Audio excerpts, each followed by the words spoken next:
नमस्कार, मैं जसवंत सिंह यादव, आप देख रहे हैं हमारा यूट्यूब चैनल। आज का महत्वपूर्ण बिंदु है रस। रस की बात क्या होता है, रस कितने प्रकार के होते हैं, क्या क्या पूछा जाता है रस में, सारी चीज़ें हम इस वीडियो में क्लियर करेंगे। तो सबसे पहले बात करते हैं रस की। रस क्या है? तो रस का अर्थ, शाब्दिक अर्थ होता है आनंद। क्या होता है? आनंद होता है। आनंद का मतलब जहाँ पर, आनंद का मतलब कभी भी, आनंद कभी भी आ सकता है। जहाँ पर मजा आ जाए, जहाँ पर आनंद हो, वो क्या है? आपका रस है। क्या है? रस। क्या लिखा है? या सुनने, काव्य को पढ़ने या सुनने से जिस आनंद की अनुभूति होती हो। कोई कविता है, कोई कविता पढ़ी जा रही है और उसमें आनंद मिल रहा है, अच्छा लग रहा है, तो वही हमारा क्या है? रस है। क्या है? रस है। जहाँ पर काव्य को पढ़ने या सुनने में जिस आनंद की अनुभूति होती हो, उसे हम क्या कहते हैं? रस कहते हैं। यानी कि जहाँ आनंद आता हो।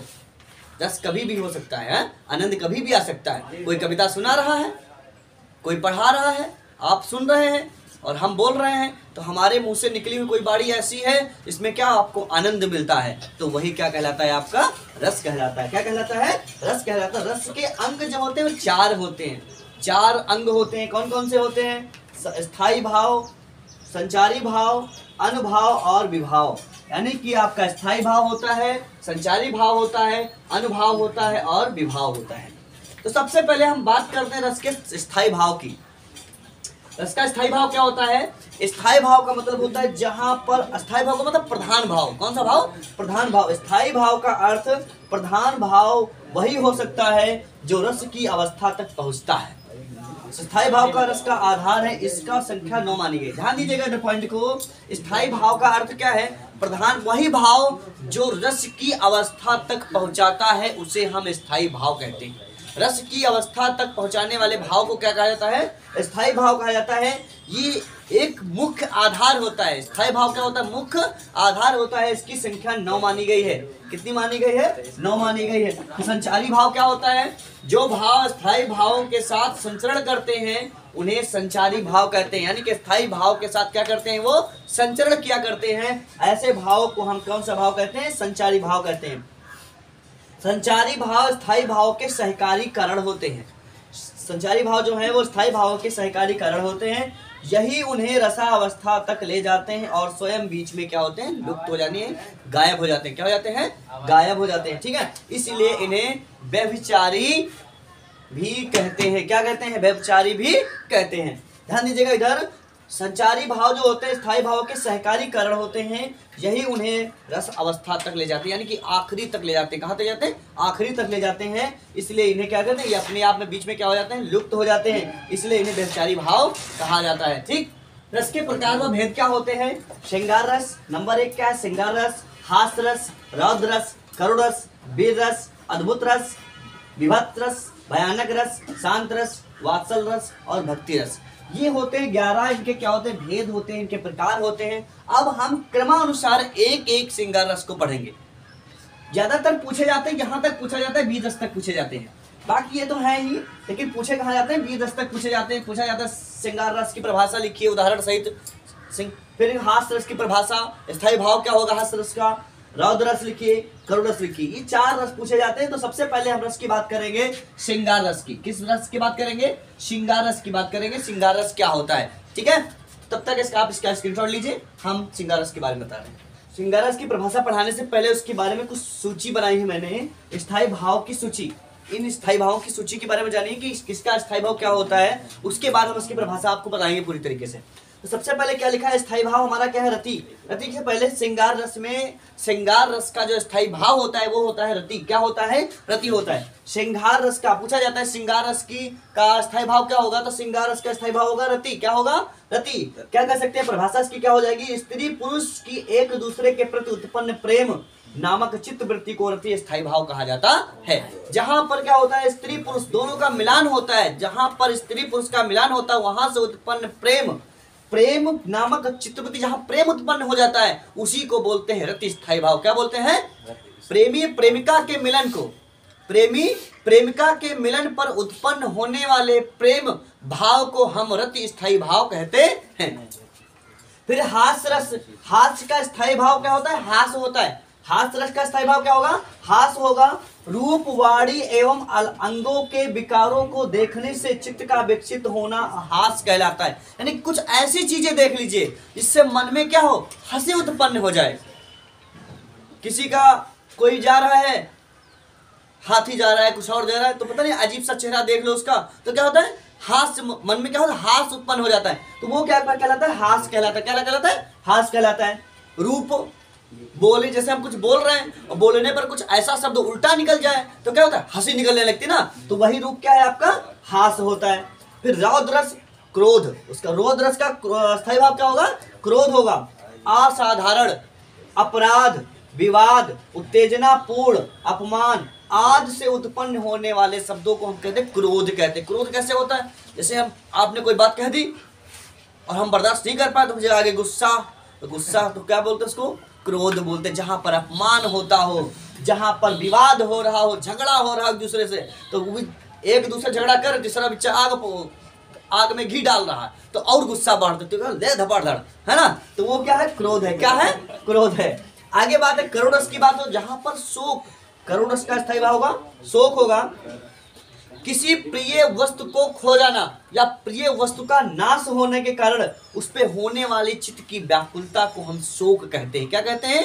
शोक कहते हैं। अगर मेरी कोई प्रिय वस्तु है, मेरी कोई प्रिय वस्तु, मान लीजिए कोई हमको कोई ये ब्रेसलेट है, अगर ये खो जाए, मान लीजिए हमको गिफ्ट मिला है, किसी ने दिया, किसी बच्चे ने दिया, जो भी दिया हो, अगर ये हमसे अलग हो जाए या खो जाए तो हमारे मन में, हमारे अंदर एक व्याकुलता उत्पन्न हो जाती है, एक दुखी मन दुखी हो जाता है। उसी को हम क्या बोलते हैं? शोक बोलते हैं। क्या बोलते हैं? शोक कह देंगे।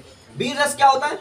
मन की उल्लासपूर्ण वृत्ति जिसके द्वारा मनुष्य तेजी के साथ किसी कार्य को करने में लग जाता है, उसे उत्साह कहते हैं। यानी कि जैसे बोर्ड परीक्षा खोपड़ी पे आ गई, अभी 16 फरवरी को क्या है? हिंदी का पेपर है।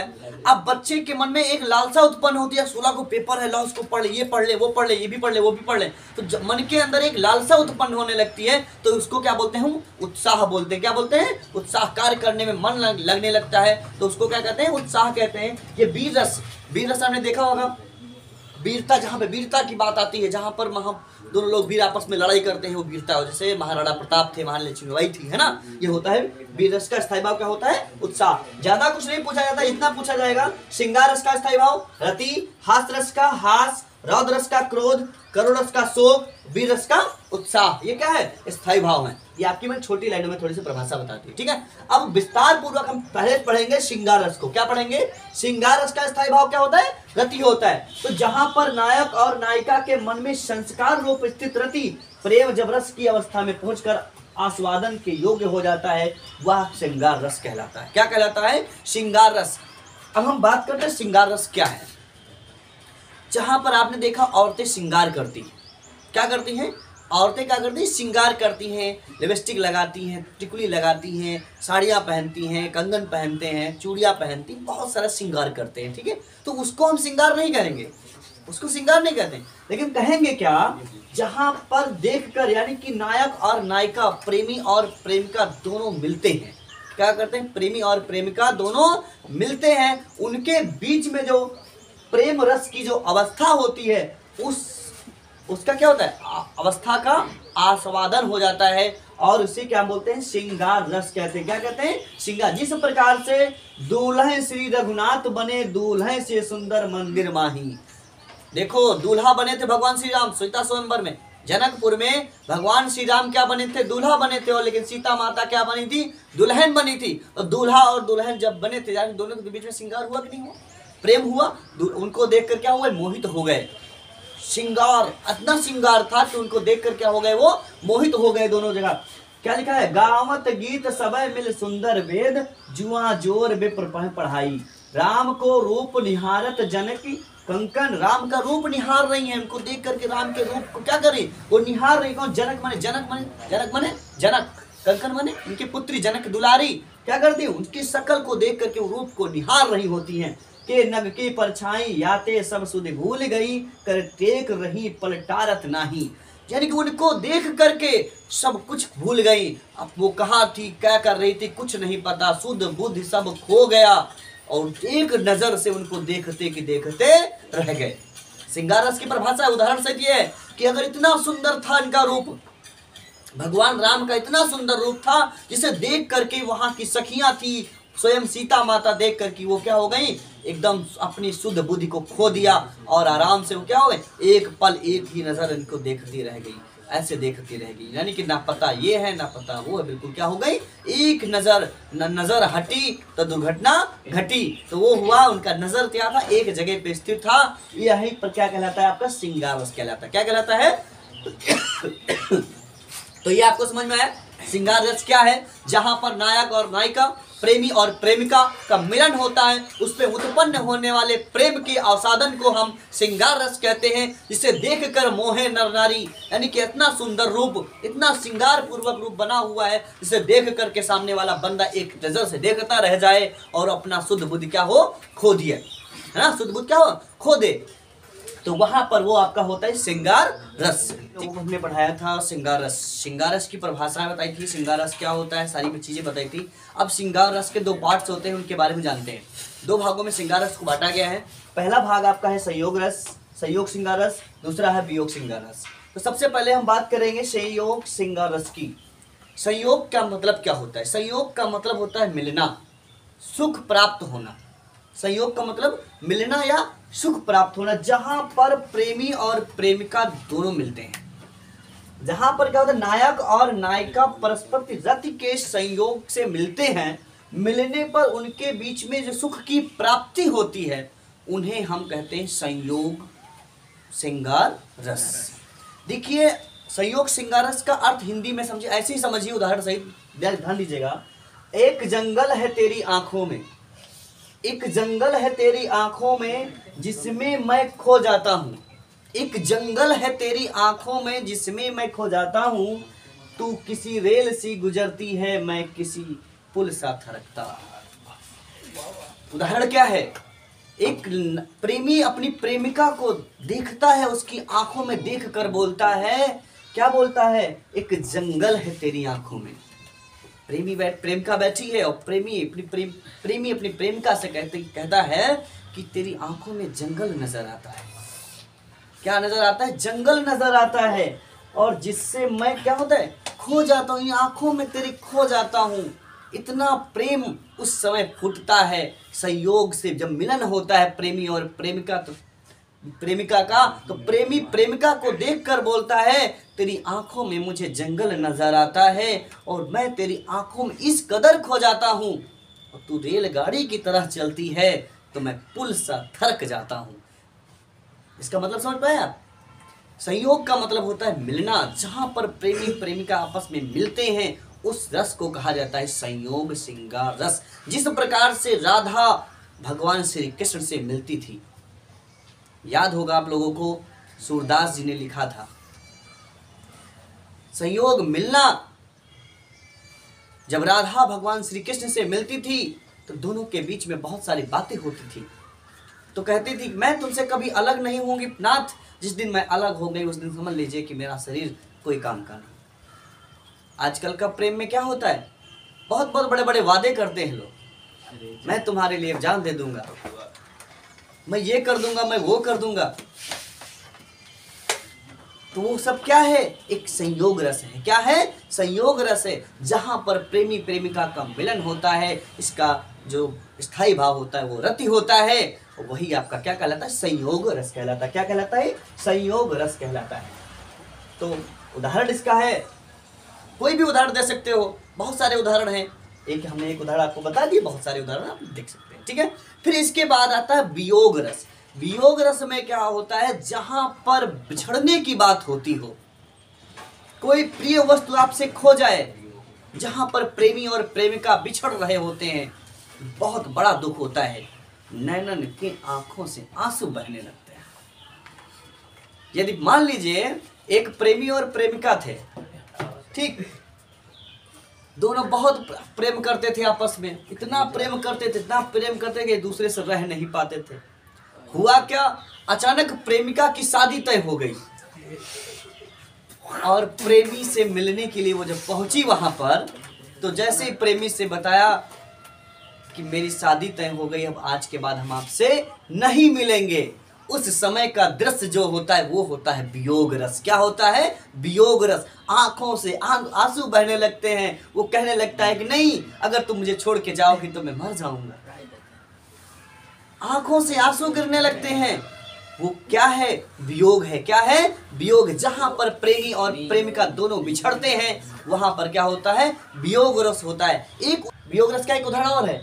निस दिन बिरसत नैन हमारे, सदा रहत पावस ऋतु हम पर, जब ते श्याम सिधारे। जब राधा से श्री कृष्ण जी अलग हो रहे थे, गोकुल को छोड़ करके मथुरा जा रहे होते हैं, उस समय राधा जी श्याम से कहती हैं कि हे नाथ, तुम हमसे दूर जाओगे तो हम कैसे रहेंगे, हम जी नहीं पाएंगे। आंखों से आंसू क्या होते हैं? बहने लगते हैं, धारा बहने लगती है। वहां पर क्या होता है? वियोग होता है। क्या होता है? वियोग। जहां पर बिछड़ने की बात होती हो वो आपका क्या कहलाता है? वियोग रस कहलाता है। क्या कहलाता है? वियोग रस। तो ये आपका वियोग रस रहा। उसके बाद एक रस और आता है, करुण रस। कौन सा रस? करुण रस। करुण रस का क्या होता है? अस्थाई भाव होता है, शोक। क्या होता है? शोक। जब इंसान मर जाता है या उसको तकलीफ होती है या क्या होता है? वियोग होता है, जहां पर विनाश होता है, सदैव के लिए बिछड़ने की बात आती है, वो आपका क्या कहलाता है? करुण रस कहलाता है। क्या कहलाता है?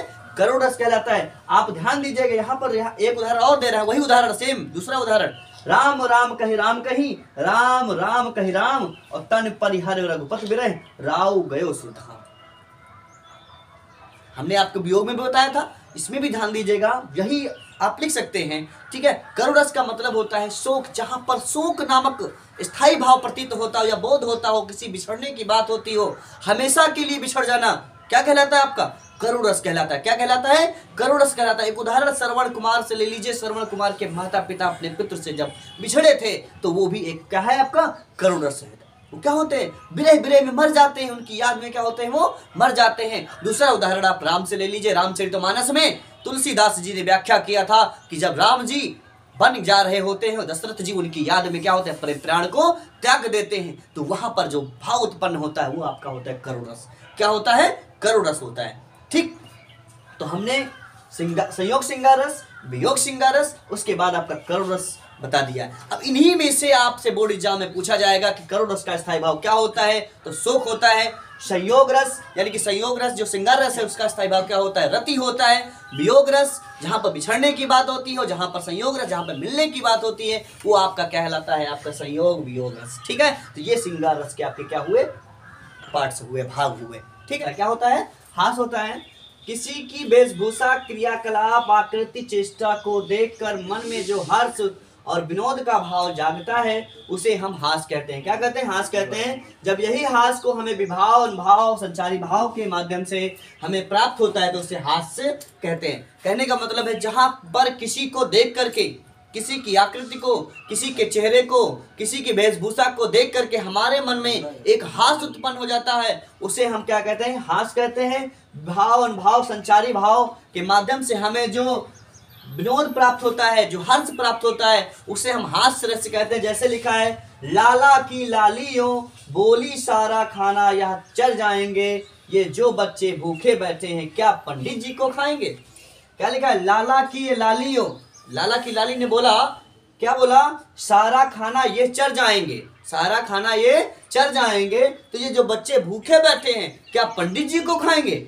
तो इस वहां पर क्या बोले? वो बात क्या बोले? पंडित जी को खाएंगे। तो क्या होगा? यहाँ पर वो हास्य भाव प्रकट हो रहा है, हास्य प्रकट हो रहा है। फिर हाथी जैसी दें गैंडी जैसी खाल, हाथी जैसी दें गैंडे जैसी खाल, तरबूजे सी खोपड़ी खरबूजे से बाल।